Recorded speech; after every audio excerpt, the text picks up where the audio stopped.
Hey fam, Jonathan here, and welcome to the 7-minute back workout. You're only going to need one rubber band for this. You're obviously going to need something to anchor it to, preferably a tall pull.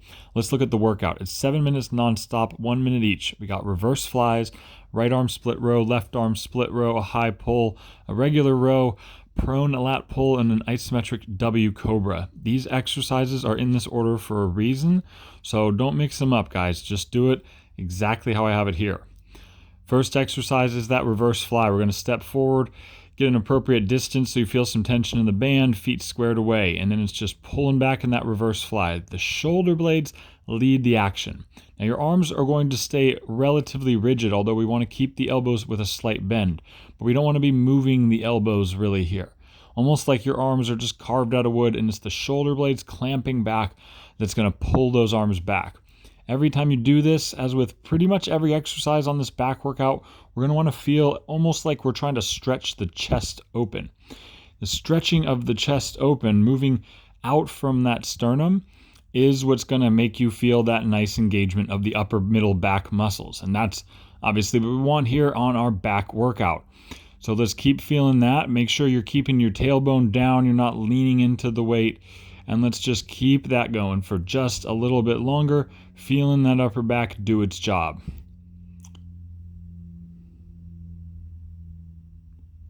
Good. Now, when you're ready, next one, that right arm lunge pull or split pull. You get in a short little lunge with the right foot forward, and it's the right arm that's rowing. It's really important we do it that way too. Again, there's a reason for that. The right foot is forward, the heel's dug in, and the right arm is doing the row. As we pull back and around, we don't really want to rotate at the hips. We might get a slight rotation at the rib cage as we pull back and engage that lat and that shoulder blade back and around. But again, we're really just thinking about trying to stretch the chest open as we move from the scapula. All these exercises, pretty much, we're thinking mostly about the scapula, the shoulder blade itself, and the arm just comes along with it. So keep feeling that upper back area around that scapula for just a little bit longer on this side.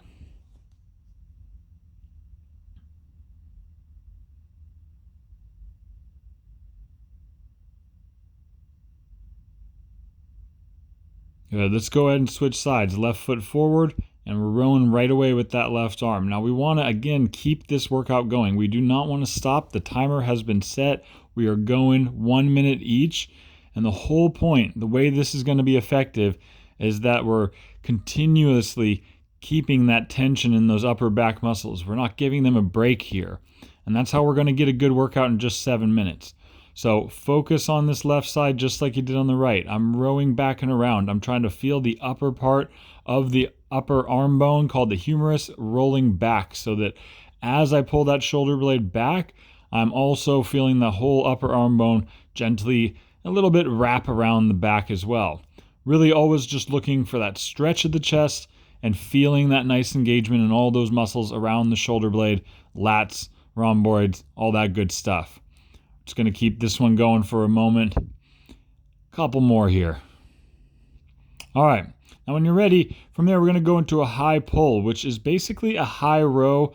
The thing that is a little different is we're trying to lift the hands up. So you're rowing high with the elbows, of course, but you're also trying to kind of pull up away from the ground with the hands so that when you end the movement, the elbows are high, but the hands are even higher. We want to make sure of that because that ends us in a slight external rotation of that humerus. We don't really want to be ending with a lot of weight on the internal rotation pulling in this way. So keep feeling, again, those back of the shoulders, upper back muscles engaging.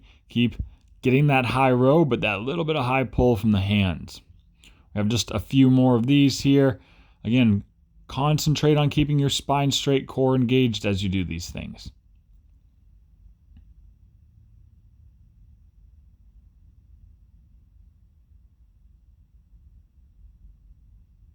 Good. Now, next one, just going to be moving into a regular row. So you're in a slight squat, and then we're just driving those elbows back. Very similar, of course, to the one arm row we were doing a moment ago. Obviously, both arms moving at the same time. So as I pull back, I'm feeling those shoulder blades move down a little bit together, and I'm feeling that chest stretch open. I'm really concentrating on keeping the hips square, more weight in the heels than in the toes, and maybe a little tension even in the glutes as I keep that tailbone long. We want to make sure that as we stretch and maybe even arch that upper back, that we're not allowing an excessive arch in the lumbar, the lower back here. Just got a little bit more of these. Keep feeling that upper back do the job. Keep stretching that chest open and feel that work being done back there.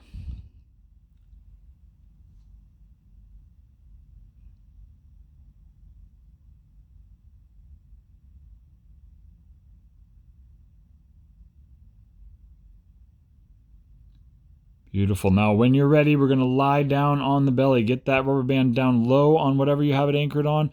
And basically, we're just doing a lat pull. Except for, of course, instead of sitting in a chair and doing a lat pull down machine, we're laying on the belly and we're kind of doing the same motion, driving the elbows back. Again, feeling the shoulder blades slide together and down a bit. Really getting those lats engaged here, just like you would if you were doing a pull up or a lat pull down machine. Of course, here you want to be really careful of the lumbar. Again, you're slightly engaging the glutes, slightly tucking the tail. There should be no pressure down in that lower back. We want to feel those big upper back muscles doing work, and keep your neck straight. Don't look up, look down. Keep a nice straight line in that back of the neck so we really feel those shoulder blades get down. Good.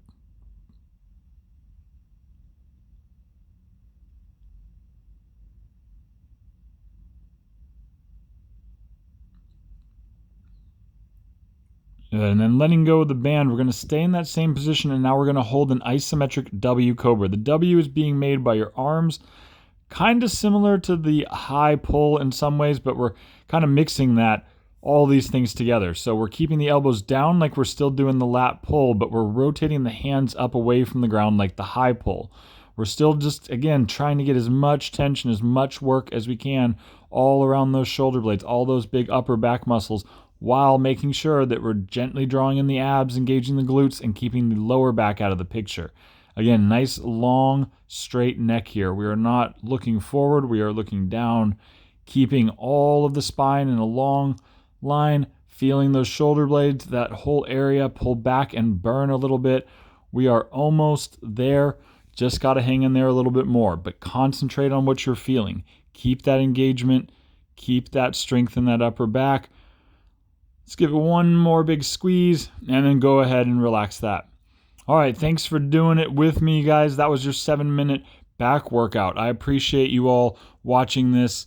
I'll see you all next time. Who knows what we'll do next time? If you have any suggestions, please let me know. Other than that, take care and see you then.